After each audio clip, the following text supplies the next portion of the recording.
برادران ملت اسلامی، السلام علیکم ورحمۃ اللہ وبرکاتہ۔ الحمد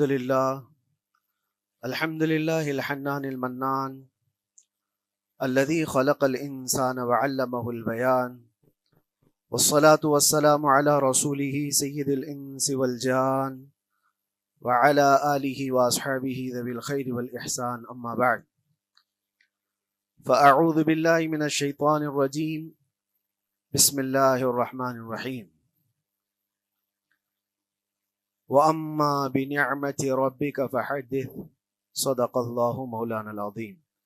بارگاہ رسالت مآب صلی اللہ علیہ وسلم میں درود پاک کا ہدیہ پیش کریں۔ اللہم صلی علی سیدنا و مولانا محمد معدن الجود والکرم وآلہ واصحابہ الکرام وابنہ الکریم وبارک وسلم صلاۃ دائمۃ سرمدا ابدا۔ قرآن عظیم میں اللہ رب العزت ارشاد فرماتا ہے، وَقَلِيلٌ مِّنْ عِبَادِيَ الشَّكُورُ، میرے بندوں میں شکر کرنے والے بہت کم ہیں۔ اور یہ بات صحیح ہے کہ بندے پر بے شمار نعمتیں اللہ تعالیٰ عطا کیا ہے، بے شمار ہیں۔ وَإِن تَعُدُّوا نِعْمَتَ اللَّهِ لَا تُحْصُوهَا، اگر تم اللہ کی نعمتوں کو گننا چاہو گے تو شمار نہیں کر سکو گے۔ شیخ سعدی رحمۃ اللہ تعالیٰ علیہ فرماتے ہیں کہ تمہارا ایک سانس لینا بھی نعمت ہے، سانس کا باہر نکالنا بھی نعمت ہے، اور اگر صرف سانسوں کی نعمتوں کا شکر ادا کرنے پر بندہ بیٹھ جائے تو پوری عمر اس کی تمام ہو جائے، باقی نعمتوں کا کیا ہے؟ بے شمار نعمتوں سے نوازا ہے اللہ تعالیٰ نے، لیکن انسان کی فطرت میں یہ بھی ہے کہ کبھی ایک چیز کی کمی محسوس ہوتی ہے تو وہ واویلا مچاتا ہے، بہت شور کرتا ہے کہ مجھے یہ تکلیف ہوئی، وہ تکلیف ہوئی۔ اس کے صحت کے زمانے کو وہ یاد نہیں کرتا، مصیبت کے زمانے کو بہت جلدی یاد کرتا ہے۔ اسی لیے شکر گزار بندے بہت کم ہیں۔ عادت یہ ڈال لیں، جب مصیبت آئے، کوئی تکلیف آئے تو ہمارے اندر یہ احساس پیدا ہو جائے کہ میرے گناہ اس سے بھی بڑی مصیبت کے لائق تھے، اللہ نے کم مصیبت عطا کی۔ جب کوئی بیمار ہو جائے، جب کبھی کسی آفت میں مبتلا ہو جائے تو یقیناً درد تو ہوتا ہے، آدمی سہن نہیں کر پاتا، لیکن احساس دل میں یہ پیدا کرے اگر وہ انصاف کرنے پر آئے رب تبارک و تعالی میرے ہر گناہ کے بدلے بڑی بڑی سزائیں دے سکتا ہے، میں چھوٹی سی سزا میں ملوث ہوں، اللہ کریم اس کا شکر ہے۔ اسی طرح سے میرے عزیزو، ایک بات میں آپ کو بتاتا ہوں، خاص طور پر ہمارے قید کے زمانے میں بہت سارے ایسے قیدی جیل کے اندر جانے کے بعد ان کے حالات ایسے ہو جاتے ہیں، وہ نا امید اور مایوس ہو کر کفریہ جملے بکنے لگ جاتے ہیں۔ ان کے حالات ایسے ہو جاتے ہیں کوئی خدا نہیں، اگر ہوتا تو ہماری سنتا، بہت کچھ عبادتیں بھی کرتے ہیں، نہیں جب قبول ہوتی ہے تو مایوس ہو جاتے ہیں۔ تو یہ تو اندر کے حالات ہیں، باہر بھی کسی کے ساتھ ایسا ہو سکتا ہے۔ میں تو 10 سال سے دعا کر رہا ہوں، اولاد ہی نہیں ہوئی، کوئی یہ کہتا ہے شادی ہو گئی 10 سال ہو گئے بچے نہیں ہو رہے ہیں، کوئی یہ کہتا ہے کہ میری بیٹی کا رشتہ ہی نہیں ہو رہا، ہر وظیفہ کر لیا، ہر دعا کر لیا، پھر یہاں سے نا امیدی، نا شکری، یہ جملے انسان کو کہاں تک پہنچا دیتے ہیں۔ ایک بات میں آپ کو بتاؤں، مولا علی کرم اللہ وجہہ الکریم کی یہ حکمت بھری بات ہے، ارشاد فرماتے ہیں جب کبھی مصیبت آئے اللہ کی طرف سے تو یہ امتحان ہے یا سزا ہے، کیسے پتا چلے؟ ظاہر سی بات ہے، ہر کوئی یہ کہتا ہے یہ تو اللہ کی طرف سے امتحان ہے، آزمائش۔ ہم بھی اندر تھے تو یہ بار بار احساس دلایا جاتا تھا، اور بعض لوگ یہ کہتے تھے کہ اللہ کی طرف سے آزمائش ہے، امتحان ہے، اس کو گزار لیجیے۔ بعض مرتبہ امتحان ہے اور بعض موقعوں پر سزا ہے، اور سزا کب ہے اور امتحان کب ہے یہ کیسے پتا چلے؟ بہت بڑا فارمولہ ہے۔ مولا علی کرم اللہ وجہہ الکریم فرماتے ہیں جب کبھی تم پر کوئی مصیبت آئے تو یہ دیکھ لینا ان مصیبتوں کے دن میں تم اگر اللہ سے زیادہ قریب ہو گئے ہو، دعا زیادہ کرنے لگ گئے ہو، وظیفے زیادہ کرنے لگ گئے ہو، تو اس کا مطلب ہے کہ اللہ تعالیٰ تم کو امتحان میں رکھا ہے۔ اور اگر مصیبتوں کے آنے کے بعد بندہ دور ہو جاتا ہے اللہ سے پھر وہ بپھر جاتا ہے، گناہ زیادہ کرنے لگتا ہے، تو سمجھ لو یہ سزا میں ملوث ہے۔ اب سب کی زندگی میں یہ مصیبتیں جب آتی ہیں تو خود اپنے آپ کو ریئلائز کرے، احساس کر کے دیکھے کہ مصیبت آئی ہے تو میرے ہاتھ میں تسبیح آ گئی یا پھر گالی گلوچ، مصیبت یا آفت آئی ہے میرے گھر پر تو میں عبادت اور نماز کی طرف زیادہ جا رہا ہوں یا پھر عیش و عشرت کی طرف زیادہ جا رہا ہوں، تو تمہیں خود پتا چل جائے گا کہ تم اللہ کی طرف سے امتحان میں ہو یا پھر سزا میں ہو۔ میرے عزیزو، بہت مقامات ایسے ہیں جہاں پر بظاہر مصیبت کی حکمت ہمیں نہیں معلوم ہوتی کہ کیوں آئی یہ مصیبت، کیوں دی گئی ہے ہمیں ایسی تکلیف۔ اسی کا نام تقدیر ہے کہ اللہ تعالیٰ کے لکھے ہوئے پر راضی رہنا یہ مومن کی شان ہے۔ مومن کو ہمہ وقت اللہ تبارک و تعالیٰ کی طرف سے لکھی ہوئی اس تقدیر پر راضی رہنا ہے۔ آپ کو میں ایک بات بتا دوں، حضرت ابو جندل ایک صحابی ہیں، مکہ مکرمہ میں ایمان لائے، رسول پاک صلی اللہ تعالی علیہ وسلم جب ابھی مکہ میں تھے، اس وقت غریب صحابہ کو کفار مکہ، مشرکین مکہ کس طرح سے پکڑ کر مارتے تھے، کیسے کیسی سزائیں دیا کرتے تھے۔ اسی اسنا میں اللہ کے نبی صلی اللہ علیہ وسلم ہجرت کر کے مدینہ تشریف لے گئے، لیکن جو ابو جندل تھے یہ قید میں تھے، قید میں تھے، ان کا باپ خود ان کو قید میں رکھا ہوا تھا، اور ایسی قید کہ زنجیریں بندھی ہوئی رہتی تھی، مسلسل کئی سال گزر گئے۔ حضور پاک صلی اللہ تعالی علیہ وسلم کی ہجرت کے 6 سال گزر جانے کے بعد 7واں سال تھا جب آپ کو بتاؤں حدیبیہ کا وہ منظر پیش آیا جس کو صلح حدیبیہ کہا جاتا ہے۔ تقریباً 1400 صحابہ کے ساتھ رسول کریم صلی اللہ تعالی علیہ وسلم عمرہ کرنے کے لیے آئے، لیکن اس وقت مکہ کے کفار و مشرکین مکہ سے تقریباً 35 کلومیٹر باہر دور آپ کا راستہ روک لیا، کہا ہم آپ کو عمرہ کرنے نہیں دیں گے، آپ کے اصحاب کو، آپ کے صحابہ کو ہم مکہ میں انٹر ہونے نہیں دیں گے۔ جنگ جیسی نوبت آ گئی تھی، لیکن حضور پاک صلی اللہ تعالی علیہ وسلم اور صحابہ احرام پہن کر کے عمرہ کرنے کے لیے آئے، تو پھر درمیانی راستہ یہ اختیار کیا گیا۔ حضور پاک صلی اللہ علیہ وسلم نے فرمایا کہ ہم صلح کر لیتے ہیں، کچھ ایگریمنٹ ہو جائے ہمارے اور تمہارے درمیان، جنگ نہیں کریں گے، آج سے جنگ بندی ہو جائے۔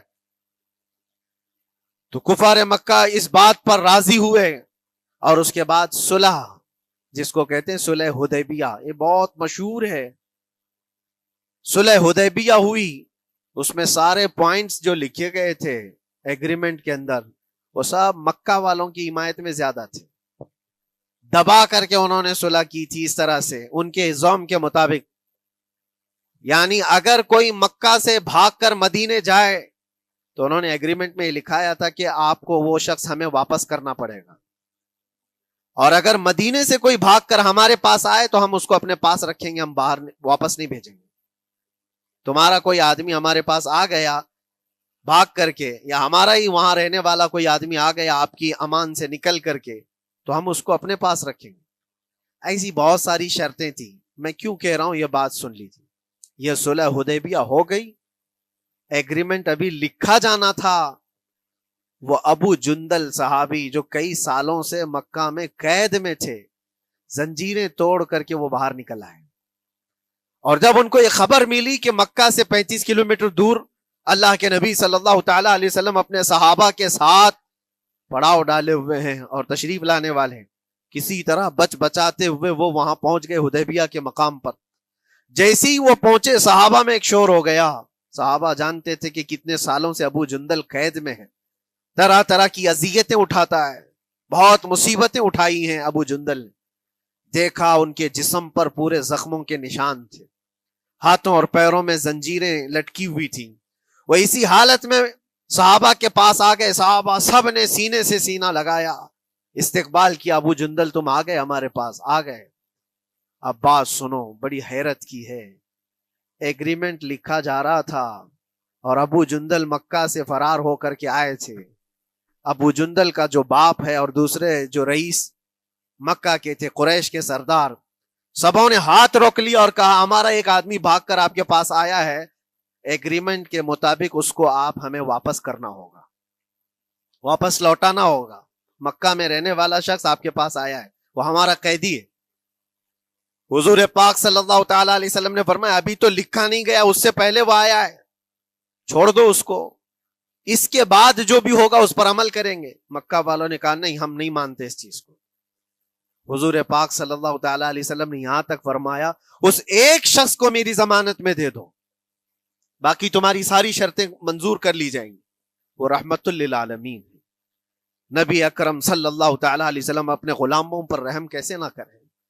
جب ان حالات میں دیکھا ابو جندل کو تو صحابہ بھی حضور کے پاس آئے اور کہا یا رسول اللہ صلی اللہ علیہ وسلم صلح کیوں کر رہے ہیں ان کے ساتھ، جنگ کریں گے ہم ان کو، ہم نے بدر میں، احد میں، خندق میں ان کے ساتھ جو مقابلے کی ہمیں تجربہ ہے، ہم ان کے پرخچے اڑا دیں گے، آپ اجازت دیں ہم جنگ کریں گے۔ اللہ کے نبی فرماتے ہیں میں جو دیکھ رہا ہوں وہ تم نہیں دیکھ رہے ہو، اللہ کا حکم نہیں ہے جنگ کرنے کا، صلح ہے۔ صلح ہو گئی، لکھا جا رہا تھا، اور یہ ابو جندل آئے۔ اب جب حضور پاک صلی اللہ تعالی علیہ وسلم نے فرمایا ٹھیک ہے، ایگریمنٹ کے مطابق ابو جندل کو مکہ واپس بھیجنا پڑے گا، اتنا فرمایا تھا حضور نے، ابو جندل دھاڑے مار مار کر رونے لگے اور صحابہ کو جا کر کے اپنے زخم دکھانے لگے کہ دیکھو مجھے واپس بھیجا جا رہا ہے، مجھے واپس بھیجا جا رہا ہے۔ تو صحابہ کے اندر بھی جوش تھا، اپنا آدمی جب کوئی اتنا مظلوم ہو، اتنا مار کھایا ہو، اور پھر واپس انہی ظالموں کے سامنے اس کو بھیجا جانا ہو تو کیا کیفیت ہوگی۔ تو وہ ابو جندل سارے صحابہ کے بیچ میں چھپ چھپاتے ہوئے رو رہے تھے۔ اللہ کے نبی صلی اللہ علیہ وسلم تشریف لائے اور فرمایا ابو جندل میں کہہ رہا ہوں واپس چلے جاؤ، واپس جاؤ، مکہ جاؤ۔ تو انہوں نے کہا یا رسول اللہ صلی اللہ علیہ وسلم ان زخموں کے ساتھ واپس جاؤں؟ اللہ کے نبی صلی اللہ علیہ وسلم نے فرمایا ہاں ابو جندل، اللہ کی مرضی یہی ہے، اور اللہ کا نبی وہی کہتا ہے جو اللہ کی مرضی ہوتی ہے۔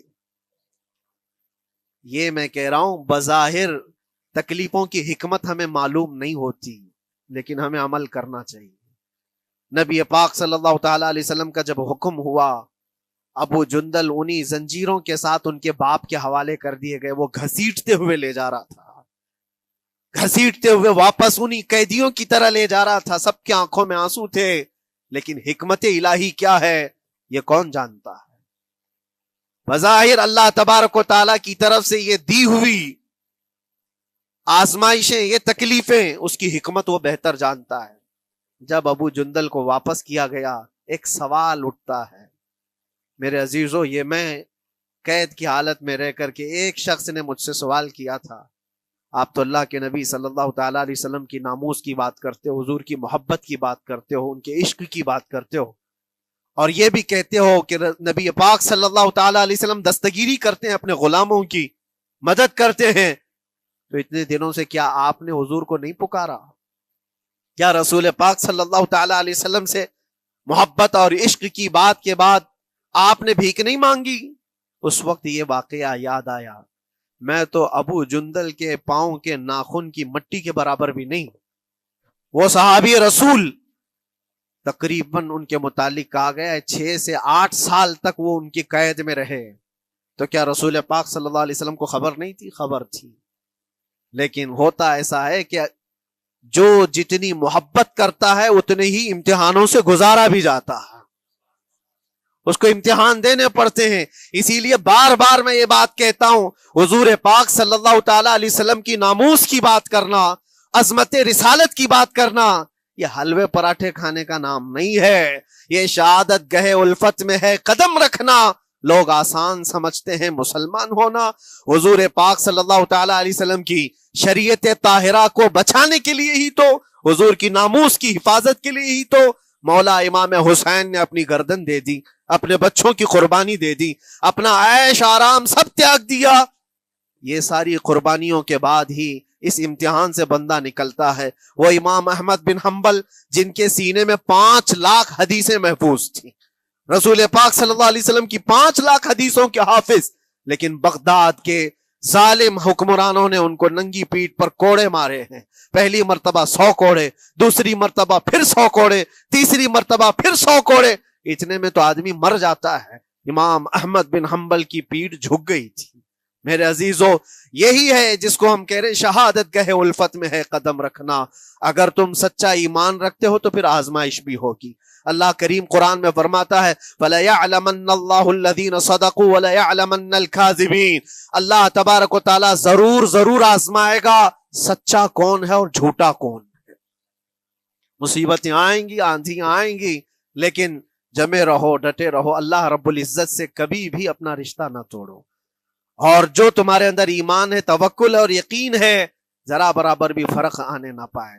آج نہیں قبول ہوئی کل ہوگی، کل نہیں قبول ہوئی پرسوں ہوگی، کبھی نہ کبھی تو دعا قبول ہوگی۔ دنیا داروں کے دروازے کھٹکھٹاتے ہیں تو ایک نہ ایک دن دروازہ کھلتا ہے، وہ ارحم الراحمین ہے، وہ ارحم الراحمین ہے، دروازے کھولتا ہے، لیکن وہ بہتر جانتا ہے کس وقت دروازہ کھلنا چاہیے۔ ہم اپنی مرضی کے مطابق رب کو نہیں چلا سکتے، مولا تعالیٰ جیسا چاہے ہمیں ویسا چلنا چاہیے۔ ایک بات اور میں بتا دوں سید، یہ تو دوسرے لوگوں کی بات ہے جس میں ہمارے قصور ہیں، ہمارے جرم ہیں، ہمارے گناہ ہیں، جس کی وجہ سے مصیبتیں آئیں گی، لیکن اللہ کے نبی کا کوئی گناہ نہیں ہوتا۔ جو نبی ہوتے ہیں وہ معصوم ہوتے ہیں۔ سیدنا یوسف علیہ الصلوۃ والتسلیم اللہ کے نبی، اللہ کے نبی ابراہیم علیہ السلام کے بیٹے اسحاق علیہ السلام، اسحاق علیہ السلام کے بیٹے یعقوب علیہ السلام، یعقوب علیہ السلام کے بیٹے یوسف علیہ السلام، جن کی نسل میں انبیاء کرام، جو پورا خاندان نبوت کا ہے، وہ یوسف علیہ السلام کن کن مقامات سے گزارے گئے۔ پہلے بھائیوں نے کنویں میں پھینک دیا، اور اس کے بعد اس زہریلے کنویں سے وہ نکالے گئے۔ جنگل میں کوئی نہیں تھا جب ان کے بھائیوں نے کنویں میں پھینکا تھا۔ اس وقت ایک قافلہ جا رہا تھا، انہوں نے ڈول ڈال کر کے نکال لیا اور پھر لے کر کے گئے۔ یہاں سے کنویں سے تو نکالے، لیکن آگے کی زندگی کیا ہے؟ مصر کے بازار میں لے جا کر قافلے والوں نے بیچ دیا۔ یوسف علیہ السلام پھر خریدے گئے، کس کے ہاں؟ عزیز مصر، بادشاہ مصر کے گھر میں، اور وہاں پر زلیخا آپ پر فدا ہوئی۔ پھر آپ پر الزام بھی لگایا گیا، اور اس الزام کی بنیاد پر آپ کو جیل بھیجا گیا۔ اللہ کے نبی کے دامن پر پیوند تو ہو سکتا ہے، دھبا نہیں ہوتا۔ کسی گناہ کا تصور بھی وہ نہیں کرتے، وہ معصوم ہوتے ہیں، لیکن بغیر کسی قصور کے، بغیر کسی جرم کے آپ کو جیل بھیجا گیا۔ یوسف علیہ الصلوۃ والتسلیم جیل جب گئے، وہ نبی ہو کر کے، اور اس کے بعد دن کٹتے رہے۔ دن کیسے؟ ہفتے، ہفتے کیا مہینے، مہینے کیا سال۔ یوسف علیہ الصلوۃ والتسلیم کے 7 سال گزر گئے۔ جب کبھی کسی انوسینٹ کو، بے قصور آدمی کو تکلیف دی جاتی ہے تو اس کو احساس زیادہ ہوتا ہے، اور جرم کی وجہ سے جب کوئی تکلیف میں آتا ہے تو کمپرومائز کر لیتا ہے، میں ایسا غلطی کیا تھا، مجھے یہ جھیلنا پڑ رہا ہے۔ لیکن جس کا جرم ہی نہیں، نہ کردہ گناہ کی سزا جب دی جاتی ہے، بندہ بہت بکھر جاتا ہے، ٹوٹ جاتا ہے۔ لیکن وہ اللہ کے نبی تھے، توکل کیسا تھا، یقین کیسا تھا، صبر کے ساتھ نکالے۔ لیکن ایک بہت پیاری بات ہمیں ملتی ہے میرے عزیزوں، وہاں قیدی اور بھی تھے، اور یوسف علیہ السلام کو اللہ تعالیٰ نے ایک معجزہ عطا کیا تھا۔ وہ خوابوں کی تعبیر سچی سچی بتاتے تھے۔ خواب کی تعبیر ہوا کرتی ہے، جو بھی خواب دیکھتا ہے آدمی، اس میں اشارہ ہوتا ہے اللہ کی طرف سے۔ تو 2 قیدیوں نے خواب دیکھا تھا، یہ قرآن پاک کے سورہ یوسف میں پورا موجود ہے، 12ویں پارے میں۔ 2 قیدیوں نے خواب دیکھا، اپنا اپنا خواب انہوں نے بیان کیا یوسف علیہ السلام کو۔ ایک قیدی نے دیکھا کہ وہ سر پر روٹیاں رکھ کر کے لے جا رہا ہے اور پرندے نوچ نوچ کر کھا رہے ہیں۔ دوسرے نے دیکھا کہ وہ انگوروں کو نچوڑ کر کے اس کے رس پی رہا ہے۔ تو انہوں نے بتایا یوسف علیہ السلام کے پاس، ایسا ایسا ہم نے خواب دیکھا ہے، اس کی تعبیر کیا ہو سکتی ہے؟ سیدنا یوسف علیہ السلام فرماتے ہیں، میں دونوں کے خواب کی تعبیر بتاؤں گا، لیکن اس میں سے ایک بندہ، اس سے آپ نے کہا تو وعدہ کر کے میرا بھی کام کرے گا، میرا بھی ایک کام ہے، تو کرے گا۔ 7 سال گزر گئے تھے۔ جو بادشاہ مصر تھا وہ بھی بدل چکا تھا، جس نے قید میں ڈالا تھا وہ ختم ہو گیا، دوسرا آیا، تیسرا آیا، جو بھی آیا، لیکن حکومت بدلی ہوئی تھی۔ تو خواب کی تعبیر بتانے سے پہلے ایک قیدی سے یوسف علیہ السلام نے کہا کہ میرا کام تو کرے گا؟ اس نے کہا ہاں، آپ جو کہیں گے میں کروں گا۔ تو سنو، تعبیر یہ ہے، جس کے سر پر روٹیاں رکھی ہوئی اور کوے کھا رہے تھے یا پرندے کھا رہے تھے، اس کی تعبیر یہ ہے کہ عنقریب تجھ کو موت کی سزا سنائی جائے گی۔ وہ غمگین تھا۔ دوسرے سے کہا تو انگور کے رس نچوڑ کر پی رہا تھا، تیرے خواب کی تعبیر یہ ہے کہ عنقریب تجھ کو رہا کر دیا جائے گا، تو آزاد ہوگا، اور تجھ سے ہی میرا کام یہ ہے کہ آزاد ہو کر جائے گا تو تو موجودہ وقت کے جو بادشاہ ہے شاید اس کی فوج میں شامل ہو جائے یا اس کے سپاہیوں میں وزیروں میں، تو میری یہ بات اس تک پہنچا دینا، پچھلے 7 سالوں سے بے گناہ بے قصور ایک قیدی اندر ہے، اس کو آزاد کر دیا جائے، اس کو آزاد کر دیا جائے۔ اس نے کہا بالکل، اگر میں چھوٹا تو آپ کا ایک کام ضرور کروں گا۔ سنیے بات، چند دن نہیں گزرے تھے کہ اس ایک قیدی کو موت کی سزا ہو گئی، اس کو موت کی سزا سنائی گئی اور پھانسی ہو گئی۔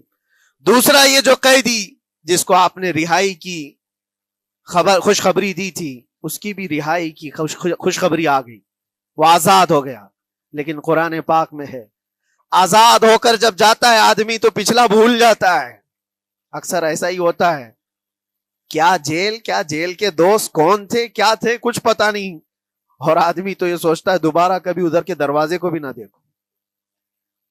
آیا اور بھول گیا، یوسف علیہ السلام نے جو کام دیا تھا وہ بھول گیا، یہاں تک کہ قرآن میں اللہ فرماتا ہے کئی سال گزر گئے، 1-2 دن نہیں سالوں گزر گئے، اور وہ بادشاہ کی فوج میں شامل تھا یا بادشاہ کے مصاحبین میں شامل تھا، قریبی لوگوں میں۔ ایک زمانے کے بعد مدت ہوئی، اور اس وقت سوچیے آپ کتنا وقت حضرت یوسف علیہ السلام نے کاٹا ہوگا۔ ایک دن آپ بے اختیار رو پڑے اللہ کی بارگاہ میں۔ یہ میں آپ کو بتا رہا ہوں، کبھی کبھار انسانی فطرت کا تقاضا ہے، اللہ تبارک و تعالیٰ کی بارگاہ میں رو پڑے اور کہا اے رب العالمین اے ارحم الراحمین، یہ دن کب ختم ہوں گے؟ یہ جس طرح سے مجھے جیل کی سلاخوں کے پیچھے بند کیا گیا ہے، ان مصیبتوں سے کب آزادی ہوگی میرے مولا یا ارحم الراحمین؟ جواب رب تعالیٰ کی طرف سے آیا، یہ ہمارے اور آپ کی بات نہیں ہے، یہ اللہ کے نبی کی بات ہے۔ اب سنو، یوسف علیہ السلام کو جواب آیا، اے یوسف، جب تجھے جیل سے نکلنا ہی تھا، تجھے باہر جانا ہی تھا، تو دنیا کے بادشاہ کے سامنے کیوں ریکویسٹ رکھا، میرے سامنے رکھ دیا ہوتا۔ اللہ اکبر، یہ توکل کا اعلیٰ درجہ ہے۔ اتنی مصیبتوں کے بعد بھی تم نے اس سپاہی کو کیوں اپنا قاصد بنا کر بادشاہ کے سامنے بھیجا کہ میری آزادی ہو جائے؟ یوسف علیہ السلام بہت روئے، سجدے میں گر کر کے مولا مجھے معاف کر دے، اور میرے ہر شے کا تو مالک ہے، اب میں زندگی بھر قید میں رہوں یا آزاد رہوں یہ تیری مرضی پر ہے۔ میرے عزیزو، پھر یوسف علیہ السلام کے ساتھ کیا ہوا؟ بادشاہ نے خود ایک خواب دیکھا اور وہ پریشان تھا، خوابوں کی تعبیر کوئی بتا نہیں رہا تھا۔ تب اس قیدی کو چھوٹے ہوئے کو یاد آئی بات کہ جیل میں ایک آدمی ہے جو سچی سچی تعبیر بتاتا ہے۔ پھر اس نے بادشاہ سے کہا ایک قیدی بہت شریف اور صالح ہے، وہ سچی تعبیر بتائے گا، آپ کہے تو میں اس کو لے آؤں۔ اور اس نے مجھے یہ کہا بھی تھا کہ اس کو آزاد کرنا ہے، آپ کے پاس ریکویسٹ رکھنی ہے کہ وہ بے قصور قید میں ہے۔ بادشاہ نے معلومات حاصل کی اور اس کے بعد پروانہ دے دیا کہ اس قیدی کو آزاد کیا جائے جس کو بے قصور رکھا گیا ہے، اور میرے خواب کی تعبیر بتائی جائے۔ یوسف علیہ الصلوۃ والتسلیم کو لوگ آئے لینے کے لیے۔ اب یہاں منظر اور ہے میرے عزیزوں، کہا کہ بادشاہ نے خواب دیکھا، اس کی تعبیر بتائے۔ آپ نے تعبیر تو بتا دی کہ کیا ہونے والا ہے اگلے 7 سالوں میں بادشاہ کے ساتھ، یہ ساری تعبیر بتائی، لیکن جب آزاد کرنے کی بات آئی تو آپ نے کہا رہنے دو، اب مجھے قید میں، مجھے قید میں رہنے دو، اس لیے کہ آپ کو یہ احساس ہوگا کہ میں بادشاہ کے پاس کیوں رکھا ہے اس مقدمے کو۔ لیکن بعد میں بادشاہ اور اس کے مصاحبین اور اس کے وزیر آپ کو اصرار کرتے ہوئے لے گئے اور لے جا کر کے سیدھے وزیر اعظم کے تخت پر بٹھا دی، سیدھے وزیر اعظم کے تخت پر بٹھا دیا۔ پھر رب تبارک و تعالیٰ نے فرمایا اے یوسف، جب تک ہم چاہیں تب اندر رہے گا آدمی، اور جب ہم چاہ لیں باہر تو پھر اپنی مرضی سے کوئی اندر بھی نہیں رہ سکتا۔ حقیقت ہے میرے عزیزو، جب مصیبتوں کے ختم ہونے کا وقت آئے پھر پوری دنیا کھڑی ہو کر کے بھی تم کو مصیبت نہیں دے سکتی۔ تکلیف نہیں دے سکتی.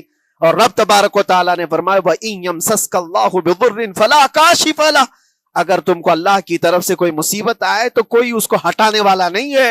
وَإِن يَمْسَسْكَ اللَّهُ بِخَيْرٍ فَلَا رَادَّ لِفَضْلِهِ، اور اگر اللہ تبارک و تعالیٰ کوئی بھلائی کسی بندے کو دے دے تو دنیا کی کوئی طاقت اس کو روک بھی نہیں سکتی.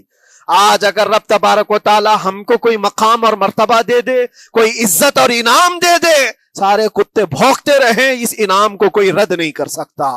اللہ تبارک و تعالیٰ کا دیا ہوا فضل اس کو کوئی کاٹ نہیں سکتا، اور اس کی دی ہوئی مصیبت کو کوئی دوسرا ٹال بھی نہیں سکتا. اسی لیے آؤ لگے رہو اسی بارگاہ میں اور عرض کرو کہ مولا مجھ سے جو خطائیں ہوئی ہیں اس کو درگزر فرما دے، اور جس طرح کی بھی تو زندگی دیا ہے یہ تیرا شکر ہے مولا. شکر ادا کرنے کی عادت ڈال لو. اللہ تبارک و تعالیٰ فرماتا ہے لَإِن شَكَرْتُمْ لَأَزِيدَنَّكُمْ، اگر تم شکر ادا کرو گے تو میں اور زیادہ عطا کروں گا، اور زیادہ عطا کروں گا. آج اگر تھوڑی سی مصیبت ہے تو شکر ادا کرو کہ مولا بڑی مصیبت تو نہیں آئی ہے، یہ بھی تیرا کرم ہے، تیرا احسان ہے. مصیبت زدہ لوگوں کو دیکھتا ہوں تو پھر میں یہ کہتا ہوں ہاتھ بھی سلامت ہے، پیر بھی سلامت ہے، آنکھ بھی سلامت ہے، زبان بھی سلامت ہے، دماغ بھی چل رہا ہے. کیا یہ شکر کرنے کا موقع نہیں ہے؟ یہ شکر کرنے کا مقام نہیں ہے؟ آؤ ہر دن اللہ کا شکر ادا کرو، شکایتیں کم کرو. اللہ تبارک و تعالیٰ کو یہ زندگی پسند ہے. وآخر دعوانا ان الحمد للہ رب العالمین. السلام علیکم.